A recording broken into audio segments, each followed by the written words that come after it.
This is the Left in the Forgotten Borough podcast. I'm Andrew Savage. My co-host Nancy Richards is still off on her cruise, so we wish her a lot of fun in the sun. It's an 80s themed cruise, so hopefully she's having a good time and some really fun outfits.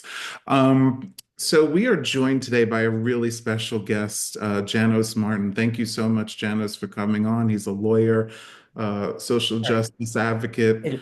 Sorry. Just since we're at the very beginning, do you mind? So it is my name is pronounced Janos. Just figured Oh, it. I Janos, should have okay. I should have told you that at the beginning, but Okay. Janos. Okay. Janos Martin, thank you so much for correcting me. And you are an attorney, you are a criminal justice reform advocate, and you've also done some stuff on climate. But the main reason you're here is to talk about your experience on the Cuomo created Moreland Commission.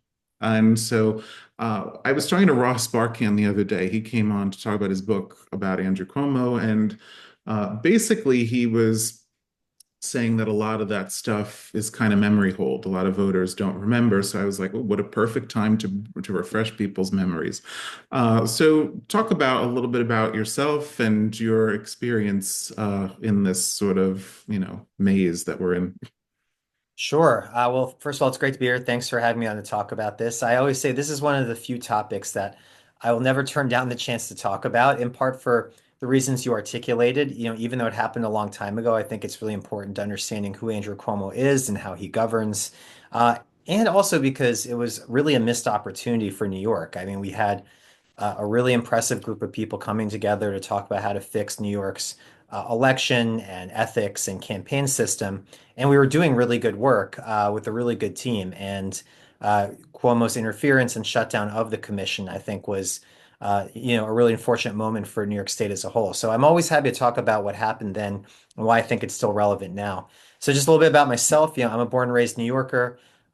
Came up as an organizer and civil rights lawyer. In Manhattan and Brooklyn. Moved out to Staten Island about 4 years ago. And at the time of the Moreland Commission, which was 2013, I was doing civil rights law at the time, working for Norman Siegel, who people may remember was a fairly prominent civil rights lawyer, particularly in the 90s and the aughts. And heard that the Moreland Act Commission was forming. And just so people understand, it's called that because under the 1906 Moreland Act, governors are allowed to impanel a group of people to look into a specific issue relating to state policy. So this was the Moreland Commission to investigate public corruption, which meant that the goal of the commission was to look at both illegal corruption, which was very prevalent in Albany at the time, and I think actually has improved a little bit, and legal corruption, which is the idea that there are certain things that were happening then in Albany, as are still happening now, that were technically legal, but probably shouldn't be. And the purpose of our commission was to investigate those kinds of situations and make recommendations to the legislature about what kind of changes would improve people's confidence in the ethics and campaign finance system. I had been working sort of academically, writing about campaign finance reform, particularly the New York City system. I also got to contribute to an amicus brief to the Supreme Court about a campaign finance case. So, this was sort of a nerdy wheelhouse for me. I had gotten really animated after Citizens United and dug into the issue. So I sent some of my work over to the incoming head of investigations, Danya Perry, because I knew her and she was, I guess, impressed and wanted me to come join as special counsel. So I guess that's how I wound up on the Moreland Commission, and happy to dive into what happened once I got there.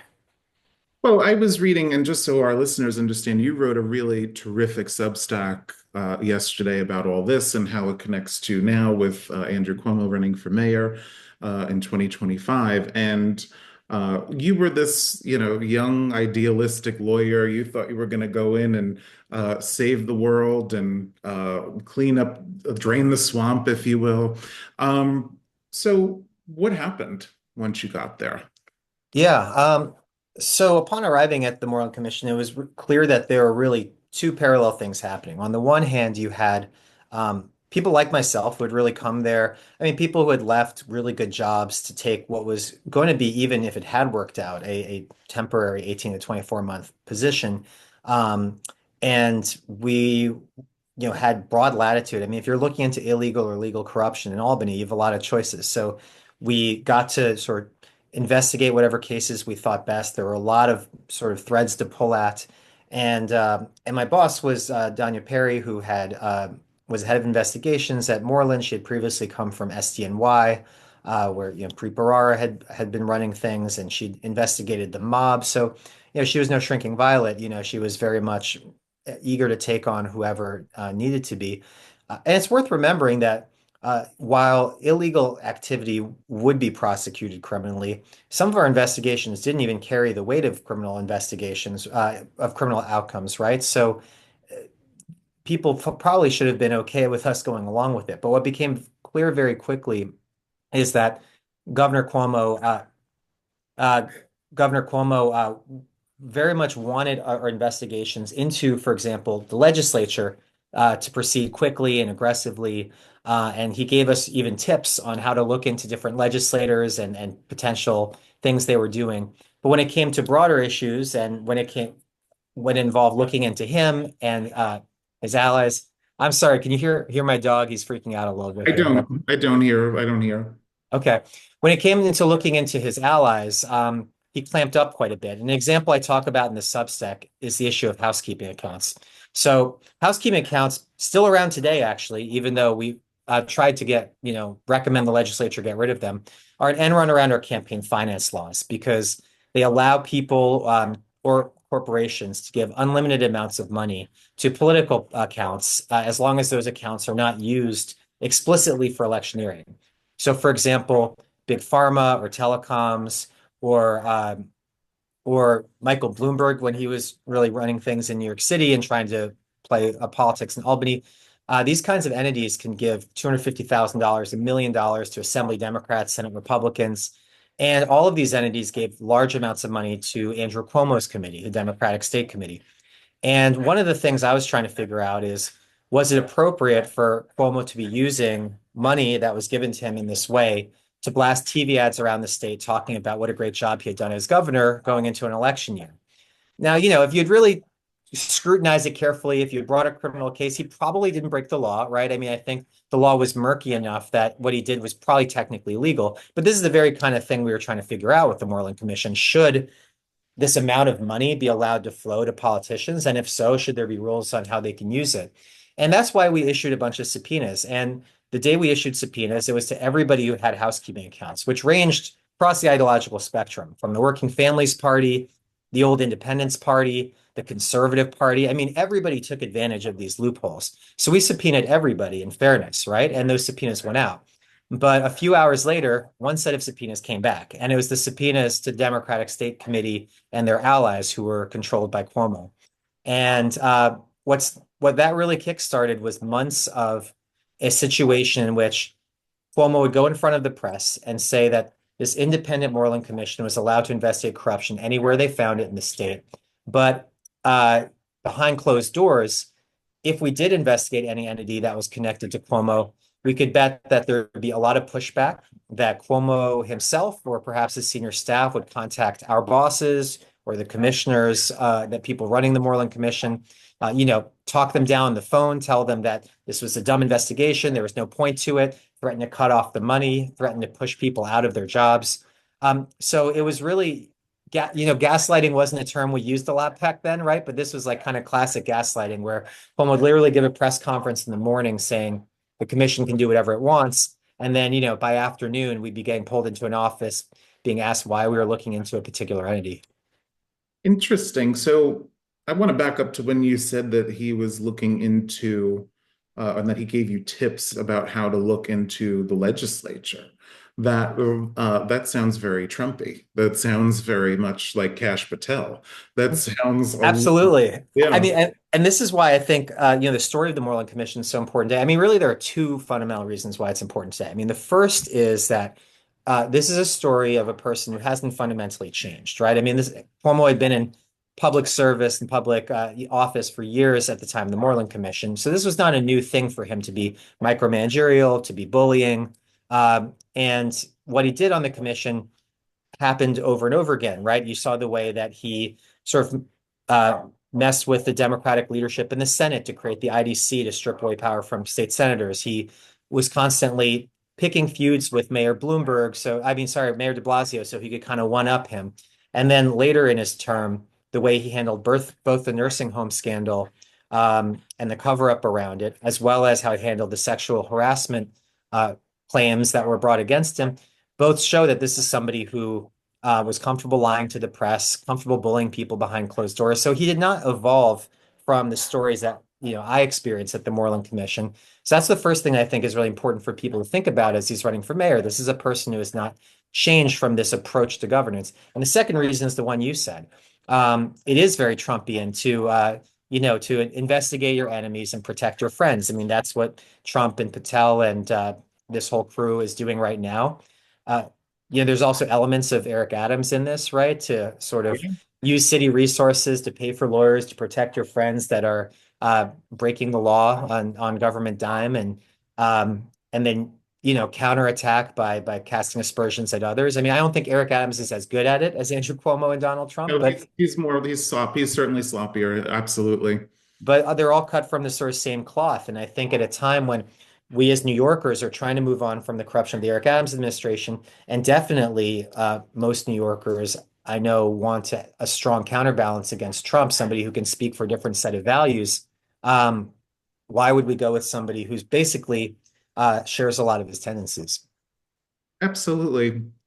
And so when you said, I know the subpoenas came back from Cuomo's, sort of shell game, whatever that was, that committee that he established to promote himself. Mm-hmm. They're That's close to Trump. Yeah, that's one example of stonewalling. What were some other instances that you can think of where Cuomo specifically got in the way of your efforts? Yeah, another was it's it's funny thinking about the first big report that we put out was called the preliminary report because, of course, we thought it'd be the first of many. It was sort of as we were thinking about our work as a commission, we were going to produce a number of reports making recommendations to the legislature based on our findings. The preliminary report wound up being the only one we were allowed to publish. And if you want to take a look at it today, you can't because the website where it was hosted doesn't lead you there anymore. It was taken offline almost as soon as the commission was disbanded because it was a really great document that articulated why certain campaign finance reforms were needed based on actual investigations into campaign finance practices that our team had put together. Um, we felt, and it's bears mentioning sort of who the we is, right? The Moreland commissioners were a bipartisan group of very prominent New Yorkers, I believe nearly all of them lawyers, who came from all different aspects of legal backgrounds. Some of them were more involved in politics than others, but all very impressive people, right? And the co-chairs were the Republican district attorney from Syracuse, the Democratic district attorney from Nassau County, Kathleen Rice, and Milt Williams was Eric Schneiderman's appointee, a very well-respected lawyer in private practice. So these were people who were devoting their free time to this, and then the staff was all people who were lawyers from different private sector or government who had a lot of experience working on these types of things.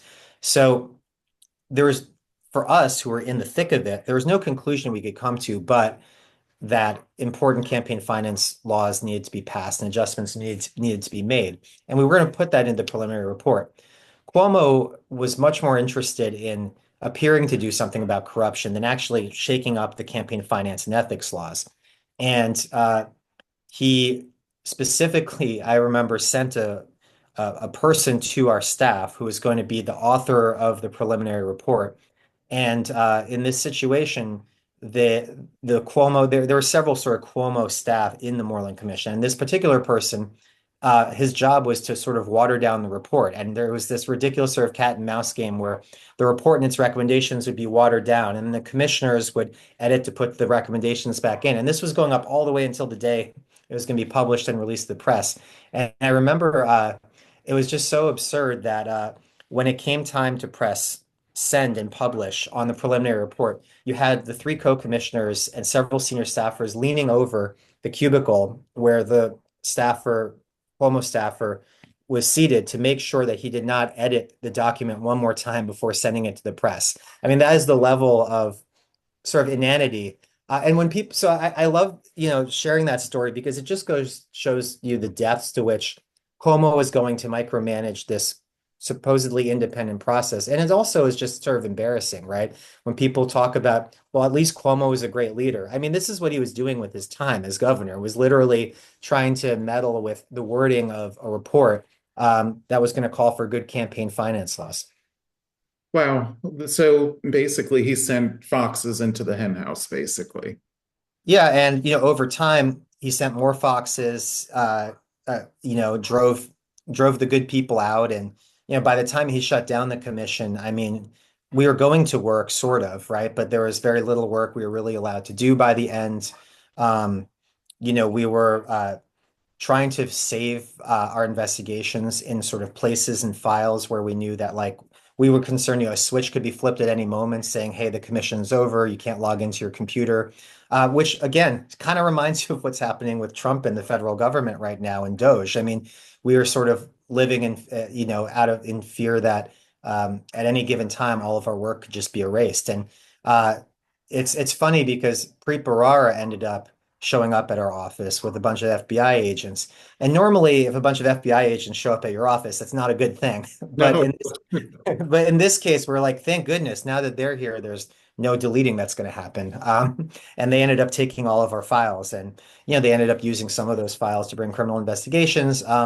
But when I talk about the missed opportunity, there were lots of investigations that weren't going to lead to criminal charges, but we're going to sort of showcase how broken the Albany system of corruption was, and that was outside the scope of anything Preet Bharara could do. And unfortunately, in that situation, the best we can do is sort of share stories like this about, what could have been.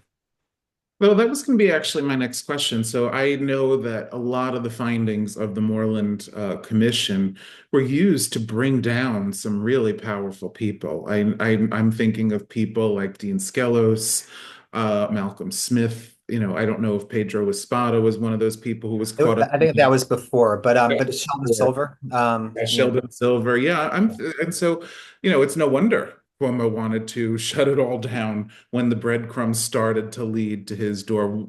Just to, I know they're not necessarily the subject here, but what did you find out about them that ultimately led to the charges they faced? well, I wasn't personally on the Silver and Skelos investigations, but there was a bipartisan culture of impunity in Albany that, I mean, all kinds of rules, big and small, were being broken. To talk about like an example of a mundane rule that was broken constantly. Albany legislators get a certain per diem for hotel and food for days they come to Albany.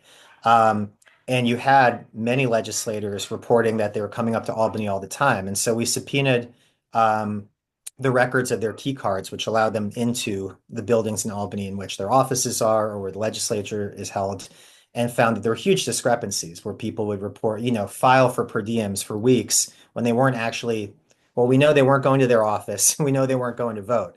So maybe they were in Albany, but probably not, right? Probably they were just taking taxpayer money. So like from the mundane to, more serious pay to play, this was happening in both the Democratic and Republican Party. Um, to give another example of something that we didn't get to really tease out, at the time, casino legalization was one of the hot button issues. And the casinos were some of the biggest donors in Albany. And one of the ways and subtle ways in which they were able to manipulate the process, in my opinion, is when we all go to vote as New York residents, we vote on ballot initiatives, right? Flip your vote over, right? And what's on the back. And normally those are like very dryly worded. Like sometimes you don't even know exactly what they mean. And that's sort of by design because they're really not supposed to um, be suggesting that you vote one way or the other. But in the case of the gaming commission, I mean, sorry, the casinos, they had gotten Cuomo to pressure the attorney general, who signs off on language, to include language saying, casinos, the ballot question is casinos should be legalized to generate revenue for New York and create good jobs. So it's like if you're looking at that, you're like, well, I mean, I guess if it's to create good jobs and help the New York economy, I'll vote yes, right? Like that shouldn't have been the question. And it was clear that Cuomo had specifically put his fingerprints on that ballot initiative question at the behest of the casino industry. So, that was something that we had started to look at, but basically not gotten very far because of the commission being shut down. Well, and actually, while you're sort of in taking the questions right out of my mouth, I was going to ask. So the casino industry is one that we definitely have some proof that Cuomo acted on their behest. What about other interests? What are some of the other big interests that Andrew Cuomo is beholden to? I mean, I think it's difficult to say who he's beholden to in 2025, and it's worth looking into who's funding his campaign now and what, who, to the extent we can find out, who's supporting the independent expenditures behind his campaign. Traditionally, he was always very close to finance and the hedge fund industry and the real estate industry. The Committee to Save New York was, when we think about how long Cuomo was in power, Committee to Save New York was very prominent 2010 to 2012. So really, for a lot of people who may have awakened politically since then, they're like, what? But the Committee to Save New York was basically a 0.1 percenter, to use Occupy Wall Street parlance, right? Not even the 1%, but like the very richest hedge funds and other Yeah. major corporations and sort of legacy industries of the city put money together to back Cuomo and his campaign and his legislative agenda, and they hid their donor role.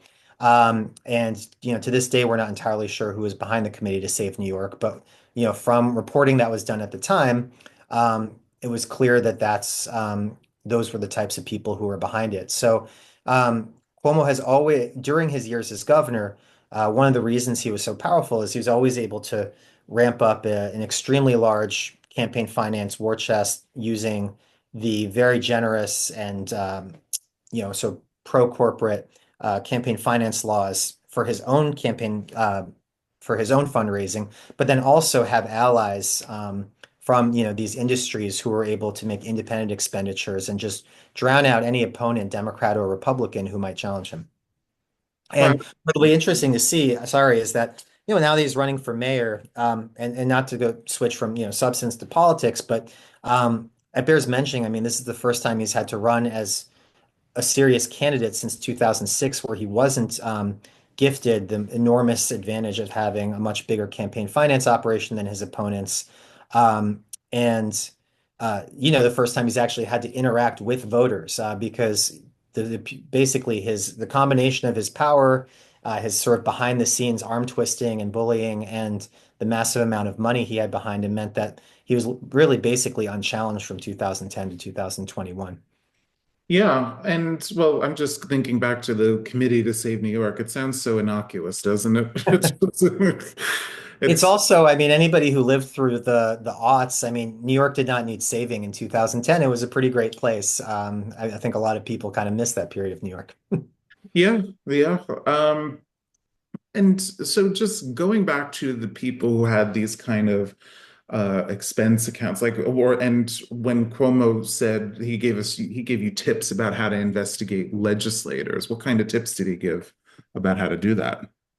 Well, and I should say again, I did not personally run all these, I had my share of investigations such as housekeeping accounts. But in terms of some of the legislators, you know, he and his team would sort of point like, hey, take a look at how this particular bill became law. Certain industries may have made some big donations right before a big vote, and I should say, not all of his tips were inaccurate or bad, right? I mean, we had a lot of problems with the corrupt legislature, as evidenced by the fact that the speaker and majority leader from two different parties ended up going to prison.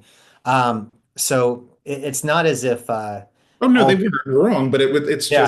just fucking hilarious that he's the one who's doing it. Like I think it's amazing that he's Well, doing it. and I think that this sort of speaks to the hubris of Cuomo and the commission, right? So um he thought he was taking a bunch of yes people who would sort of execute this on his behalf, and that may have even been how it started. I mean, if you look at people like Bill Fitzpatrick from Syracuse, longtime Cuomo ally, even though he's a Republican. And he started off being very deferential and supportive of Cuomo, and not really publicly sharing that we were being interfered with. But as the commission went on, he became more and more angry, and really fractured his relationship with Cuomo, and he behind closed doors he started speaking up a lot more. And you could say the same thing about Kathleen Rice, who was managing a tightrope of sorts because she was about to run for Congress and was really concerned about making an enemy of the most powerful Democrat in the state, but really stepped up and like spoke out, and defended the work of the commission. Even as Cuomo was trying to interfere with it. And then, of course, the biggest X factor was Danya Perry. And, I think that was a terrific miscalculation by Cuomo because, he sort of wooed her to join the commission and showed her around the state capitol. And I don't know why he thought this of somebody who had prosecuted the mob, but he thought that the title of chief of investigations at the Moreland Commission would be sufficient that she would just go along with whatever he wanted to do. And that's the opposite of Danya's personality. And, I think he made the assumption that if he put pliant people into all of these roles, he could just sort of micromanage everything to his satisfaction, and that's not what happened. So Where have I we think heard there's a bit that of hubris before? involved there too. Where have we seen that before? I don't know. Like, I don't, well, because what's amazing to me is that, Staten Island Democrats have endorsed this guy. And And we should be technical since we're here on a yeah, podcast about Staten yeah, Island. The go Staten ahead. Island Executive Committee made a did a sort of last minute vote with rush debate, where there had obviously been vote whipping beforehand endorsing Cuomo. And it was very unseemly how it happened. But what's fascinating is that they recognized, even as they were doing it, that it was improper and probably the wrong way to go about it, because it happened right before a county committee meeting, which is where endorsements are supposed to happen. And Yeah. it was never brought to the county committee for endorsement. To this day, Cuomo is not endorsed by the county committee, but you wouldn't know it from the publicity because He's the at the reason King that Farm Diner. He's at the King's Arms Diner. I mean, the reason that it went down the way it did is because Cuomo needed a story about how there was so much momentum. If you the actual resolution was the Staten Island Executive Committee endorses Cuomo and calls on him to enter the race, as if Cuomo was just this, king on his throne waiting to be called, by the people. And then he heard the people's call and entered the race. Obviously, this was micromanaged by Cuomo and his team. They needed more momentum before his entry into the race. So they called and said, hey, this meeting is the last meeting happening in February. The next time that we come together is in March. So we need this to happen now. We need it to happen tonight. And we're going to please rush this process, and we don't want controversy, so don't bring it to the full committee. So I know I'm getting wonky in sort of the details, but I mean this is where no, I Cuomo think, thrives, you know what it is, and I should say, just as a disclosure, I have respect for Laura Seward as chairperson. I do, and I've known her a long time. But she's dead wrong on this, and the thing is that I think she knows it. I think she. And I agree with you. And I think, she's done good things for the party. And I think this is the kind of thing that makes people around the city, call Staten Island Democrats a joke, right? And I think it's unfortunate because she's doing a lot of good things to steer things in the positive direction. But, when the rest of the city is texting me being like, did you guys just endorse a candidate who's not in the race without him appearing before you or asking him any questions? I'm like, I guess so. Yeah, yeah, and and what's been interesting the last few days since Cuomo has declared his candidacy is people who have, just said all true stuff about Donald Trump and his corruption and his anti-democraticness, his authoritarian instincts, his sexual predation, and yet they all run towards Andrew Cuomo with basically the same record, and twist themselves into pretzels to defend it. And a lot of the times it sounds very MAGA, like it's just so cult-like, honestly. It is disappointing to know that there's, plenty of Democrats who, are kind of bought into the same cult of personality, approaches as Republicans. But I'll tell you this, in my day job, I do a lot of work on federal policy in Washington. So I spend a lot of time with Republican staffers, with conservative groups who work on criminal justice or conservative groups who work on climate. And, for the sake of keeping the peace, we normally largely keep the conversation to the things we agree on, which, is really central to my organization's work is how do we build common ground on things like criminal justice and energy policy. But, when we get to talking, like, this is not like regular people notice this. Conservatives notice this hypocrisy, right? You can try to twist yourself into knots. Cuomo's accusers like, where's the evidence in court? Or Cuomo's a changed man. He's made apologies. Regular people don't buy that. He's Political people don't buy that. I mean, it's just such a sad rationalization, and everybody sees through it. Oh, it's such bullshit. I mean, he is still defending at the taxpayer expense, by the way. He's still Yeah. defending these allegations in court. And what happened to believe all women? What happened to that? Only, I guess, if there's an R after the name, or if the last name is Trump. I Mhm. guess, and I'm not a fan of Donald Trump, as everybody knows, but I think it's wildly hypocritical that And we have. and again, it's like this is sort of who he is, right? I think anytime, I think one of the many lessons of Me Too, right? I mean, the first lesson is that this is far more widespread in every industry, especially politics, than I think most men were aware of. I think women probably always knew They this. all felt it, yeah. But the second thing is that, when accusations like this happen, there are ways to handle it that show respect to the accuser, that show respect to other women who have been in similar situations. And there's a productive way to engage with it. And then there's litigating against them for years afterwards, trying to get their gynecological records and dragging their names through the mud and sending people after them on social media. So if this is his behavior 2021 to 2025, I mean, this is not somebody who's going to stand up for women and protect New Yorkers in an era where, choice could be at risk. I mean, of all the people to pick, why would we go with someone who's doing this? Yeah, absolutely. And since you worked on the Moreland Commission and you do have experience with Cuomo's corruption and his obstruction, um, I always find it interesting that, as you pointed out earlier, the dynamic between Eric Adams and Cuomo were looking to, get out of this nightmare of the Adams administration. And then we go to this fucking guy. I mean, really?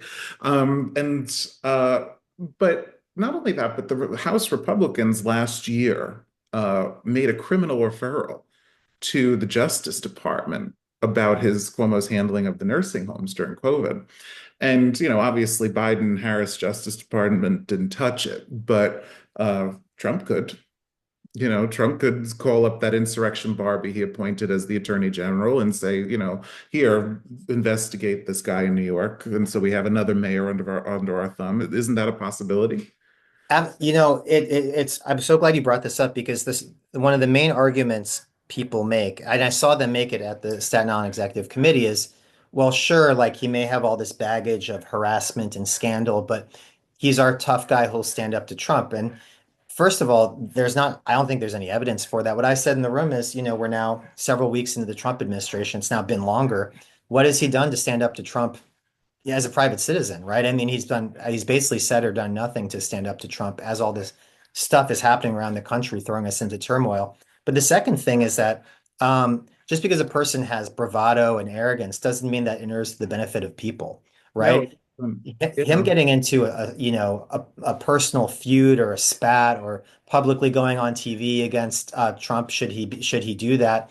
Is not necessarily going to wind up with better healthcare outcomes for New Yorkers, better housing outcomes for New Yorkers, better transportation outcomes for New Yorkers. What's most likely is that a very public fight between Cuomo and Trump, which Trump would relish because Trump is, Uh, a yeah.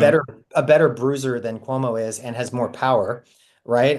That will only end in Trump figuring out new and creative ways to hurt New York, and Cuomo uh, basically making that bargain in exchange for the prominence it would give him, because we all know what he really wants is to run for president, and he is viewing this mayoralty as a stepping stone to do that in 2028.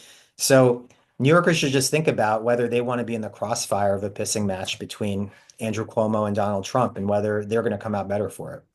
Yeah, not only has he not stood up to Donald Trump as a private citizen, but he has spent the last 2 years defending him and saying that the prosecutions against Donald Trump were politically motivated. He's agreed with Trump's spin on all of this, even though there's copious evidence to suggest Donald Trump is guilty of everything he was charged with. And so, and then he said shortly after the election, as kind of a post-mortem of why Kamala Harris lost, as well, we lean too much into it. How dare we fucking expect justice in the United States of America? Why would we want that? That's not good.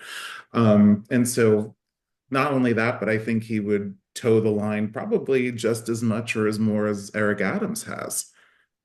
Yeah, and I think regardless of what his behavior would be as mayor, I think when we want to paint a contrast with Donald Trump, we want the next mayor of New York to be someone who paints a contrast both in their approach to integrity and governance, their a vision for what government can do, right? I mean, when you look at the other candidates, and I haven't endorsed a candidate in the race, several of them, I mean, they're out there pushing creative ideas around housing, transportation, jobs, creative approaches to public safety that'll actually work beyond just, saying that we're going to put more cops on the street. And when you look at how hard these candidates, all of whom are in public service already, are working to come up with solutions to New York City, I don't see where Andrew Cuomo's been on that, right? And so, at a time when we have a Republican trifecta in Congress, everybody's going to be looking to, I mean, the whole country is looking to places like New York and California. They're like, can you please show the way, show that there's another way to govern, there's another way to lead. And so to put somebody into office who you may be beholden to Trump because of, like you said, the DOJ investigation, who, could get into a ridiculous public spat with him with no benefit. Somebody who hasn't really presented new ideas for New York. I mean, that's the opposite of what we need right now. What we need is like a clean break from this Adams, Cuomo, Trump corruption, somebody who we can be proud of as New Yorkers. And so the rest of the country, if we're even zooming out to the consequences of like the next election, they can zoom out and say, okay, well, when Democrats lead, this is what it looks like versus the mess that Donald Trump is pushing here.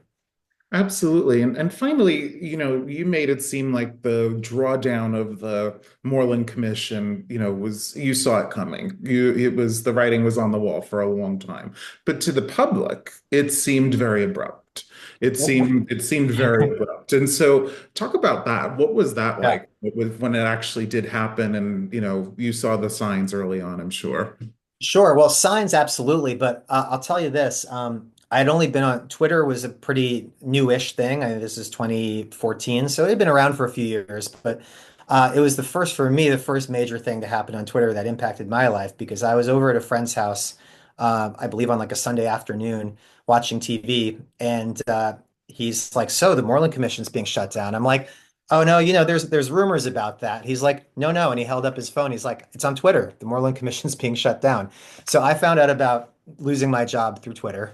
What had happened is Cuomo was in the midst of budget negotiations, and obviously, it's like the old Ben Franklin quote that democracy is like two wolves and sheep deciding what's for dinner or something.